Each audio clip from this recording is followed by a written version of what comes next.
ಈ ಥರ ತಂಬುಳಿ ಪೇಸ್ಟ್ ಮನೆಯಲ್ಲಿದ್ದರೆ ತುಂಬಾ ಹೆಲ್ಪ್ ಆಗುತ್ತೆ. ನಾವೆಲ್ಲಾದರೂ ಟೂರ್ಗೆ ಹೋದಾಗ ಅಥವಾ ನಮಗೆ ಬೇಜಾರಾದಾಗ ಈ ಥರ ಬಿಸಿನೀರಿಗೆ ಈ ಪೇಸ್ಟನ್ನು ಸೇರಿಸಿದರೆ ಸಾಕು, ಸಾಂಬಾರು ಘಮಘಮಿಸುವ ಸಾಂಬಾರು ರೆಡಿ ಆಗುತ್ತೆ. ಬರೀ 1-2 ನಿಮಿಷ ಸಾಕಷ್ಟೇ.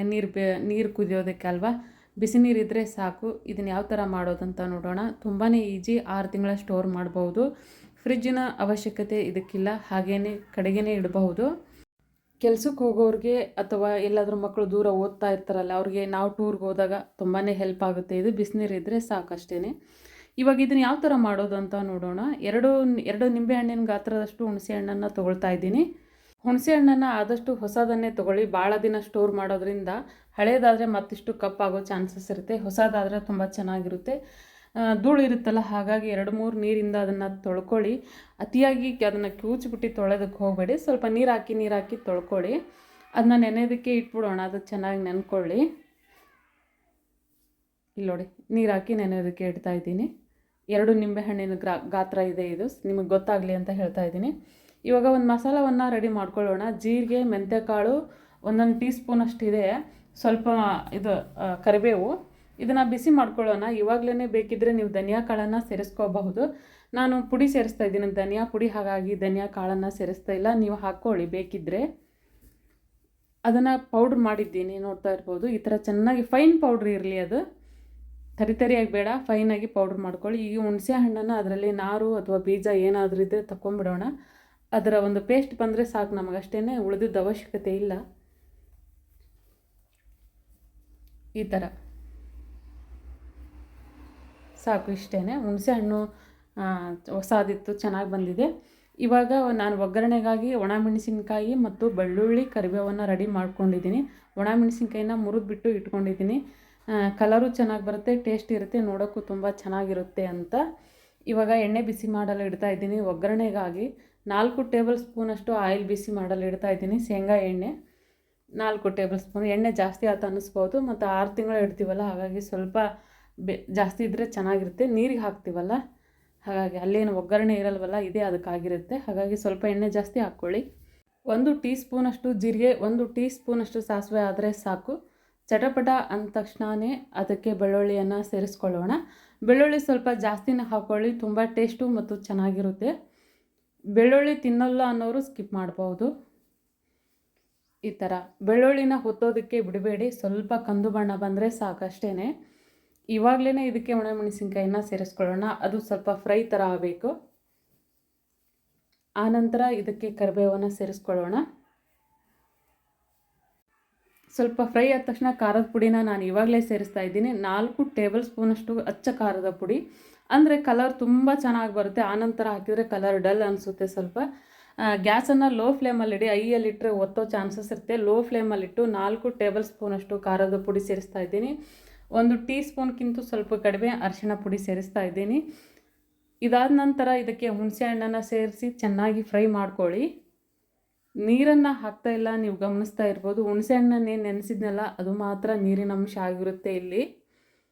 ಹುಣಸೆ ಹಣ್ಣನ್ನು ಹಾಕಿ ಚೆನ್ನಾಗಿ ಫ್ರೈ ಮಾಡ್ಕೊಳ್ಳಿ. 1 ನಿಮಿಷ ಅಷ್ಟೇ ಸಾಕು.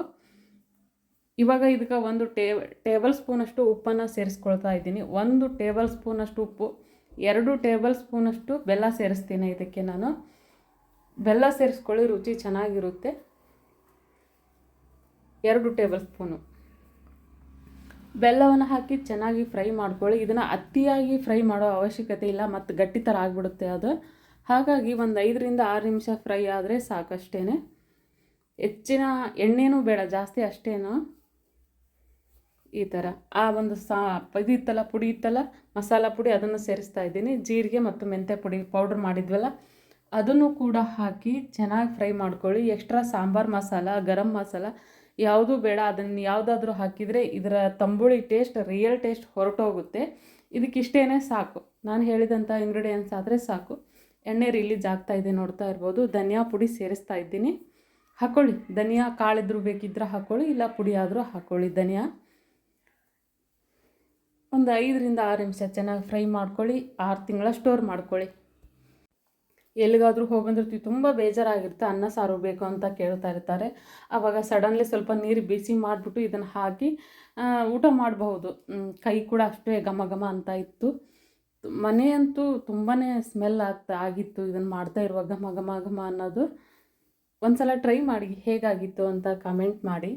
ನನ್ನ ಈ ರೆಸಿಪಿಗಳು ಇಷ್ಟ ಆದರೆ ಸಬ್ಸ್ಕ್ರೈಬ್ ಆಗೋದನ್ನು ಮಾತ್ರ ಮರಿಬೇಡಿ ನೀವು.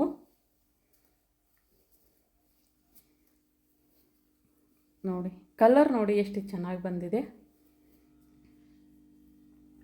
ಒಂದು ಬಾಟಲ್ಗೆ ಹಾಕ್ತೇನೆ ನಾನು ಇದನ್ನು. ನನಗಿದು ಒಂದು 3-4 ಸಲ ಆಗಬಹುದು. ಇದು ನೋಡ್ಕೊಳ್ಳಿ, ಉಪ್ಪು ಖಾರ ಸರಿಯಾಗಿದೆಯೋ ಇಲ್ವೋ ಅಂತ ಇವಾಗಲೇ ಚೆಕ್ ಮಾಡ್ಕೊಳ್ಳಿ. ಒಂದು ಸಲ ಮಾಡಿಟ್ರೆ ತುಂಬ ದಿನ ಬರುತ್ತೆ, ಕೆಡೋ ಚಾನ್ಸಸ್ಸೇ ಇಲ್ಲ. ಬೇಕಿದ್ದರೆ ಹಿಂಗೆ ಸ್ವಲ್ಪ ಹಾಕ್ಕೊಳ್ಳಿ, ಹಿಂಗೆ ಇಷ್ಟಪಡೋರು. ಇವಾಗಲೇ ಹಿಂಗನ್ನು ಸ್ವಲ್ಪ ಕಲಿಸ್ಬಿಟ್ಟು ಬಾಟ್ಲಿಗೆ ತುಂಬ ಎತ್ತಿ ಇಟ್ಕೊಳ್ಳಿ. ಈ ಥರ ಒಂದು ಗಾಜಿನ ಬಾಟ್ಲೆ ಆದರೆ ತುಂಬ ಚೆನ್ನಾಗಿರುತ್ತೆ. ಪ್ಲಾಸ್ಟಿಕ್ ಬೇಡ, ಈ ಥರದ್ದು ಇದ್ದೇ ಇರುತ್ತೆ ಮನೆಯಲ್ಲಿ. ಹಾಕಿಬಿಟ್ಟು ಎತ್ತಿಟ್ಕೊಳ್ಳಿ. ನಾನು ಅನೇಕ ತರಹದ ಉಪ್ಪಿನಕಾಯಿ ಮತ್ತು ಇಂಥ ತೊಕ್ಕುಗಳನ್ನು ಮಾಡೋದ್ರಲ್ಲಿ ತುಂಬಾ ಫಾಸ್ಟ್ ಆಗಿದ್ದೀನಿ. ಇದೇನು ದೊಡ್ಡ ವಿಚಾರ ಅನಿಸಲ್ಲ ನನಗೆ. ಆರಾಮ್ ಮಾಡಬಹುದು ಇಂಥವೆಲ್ಲ. ನಾನು ಕೆಡದೇ ಇರೋ ಥರ ಯಾವುದೇ ರೀತಿಯಾದ ಕೆಮಿಕಲ್ಸ್ ಅವಶ್ಯಕತೆಯೇ ಇಲ್ಲ ನನಗೆ. ಭಾಳ ದಿನ ಸ್ಟೋರ್ ಮಾಡುವಂಥ ಕೆಲವೊಂದನ್ನು ನಾನು ಓನಾಗಿ ಕೂಡ ಮಾಡ್ತೀನಿ. ಟ್ರನ್ನಿಂಗಲ್ಲಿ ಕೂಡ ಹೇಳ್ಕೊಟ್ಟಿರೋದ್ರಿಂದ ನನಗೆ ತುಂಬ ಈಸಿ ಇಂಥವೆಲ್ಲ ಮಾಡೋದು.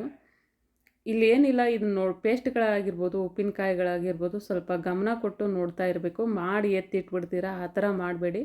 ಮಾಡಿದ ನಂತರ ಅದ್ರ ಕಡೆ ಸ್ವಲ್ಪ ಗಮನ ಇರಬೇಕಾಗುತ್ತೆ ನಿಮಗೆ ಅಷ್ಟೇ. ಅದನ್ನು ಜೋಪಾನ ಮಾಡೋದೇ ಒಂದು ದೊಡ್ಡ ವಿಚಾರ. ಮಾಡೋದು ದೊಡ್ಡ ವಿಚಾರ ಅಲ್ಲ, ಅದನ್ನು ಜೋಪಾನ ಮಾಡೋದೇ ಒಂದು ದೊಡ್ಡ ವಿಷಯ ಆಗಿರುತ್ತೆ.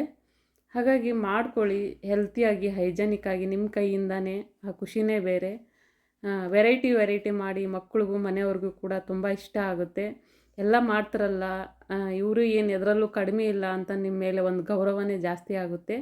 ಕೆಲವೊಂದನ್ನು ಹೊಸದನ್ನು ಟ್ರೈ ಮಾಡಿ, ಅದು ಖುಷಿನೇ ಬೇರೆ ಇರುತ್ತೆ.